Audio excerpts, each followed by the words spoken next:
Bonjour, aujourd'hui je vais vous lire un poème de Saint-Amand, la suite de la solitude.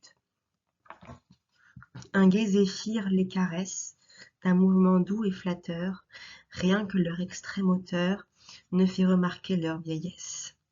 Jadis Pan et ses demi-dieux y vinrent chercher du refuge, quand Jupiter ouvrit les cieux pour nous envoyer le déluge, et, se sauvant sur leurs rameaux, à peine virent-ils les eaux.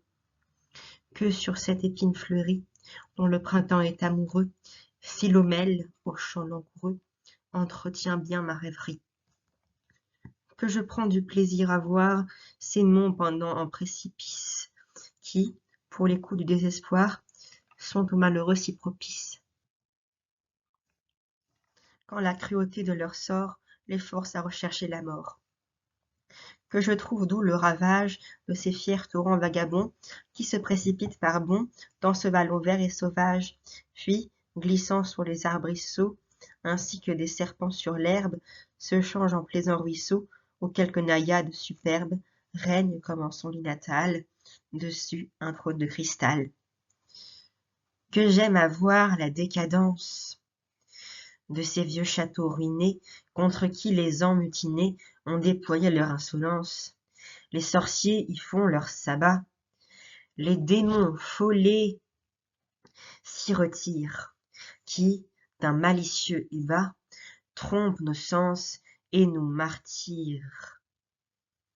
Là, le niche, en mille trous, les couleuvres et les hiboux, l'orfraie,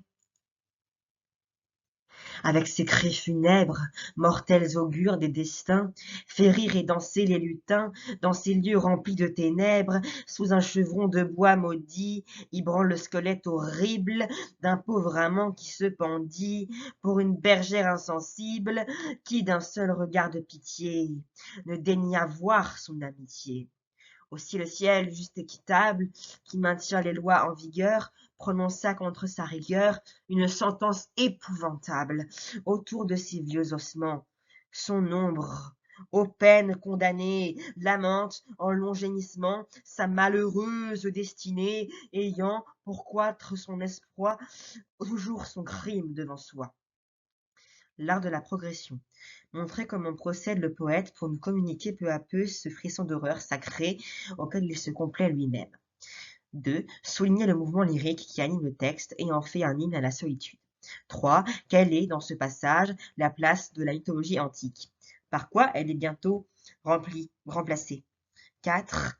En quoi ce texte est-il romantique? Étudier. A. Les liens entre les paysages et les sentiments de l'auteur. B.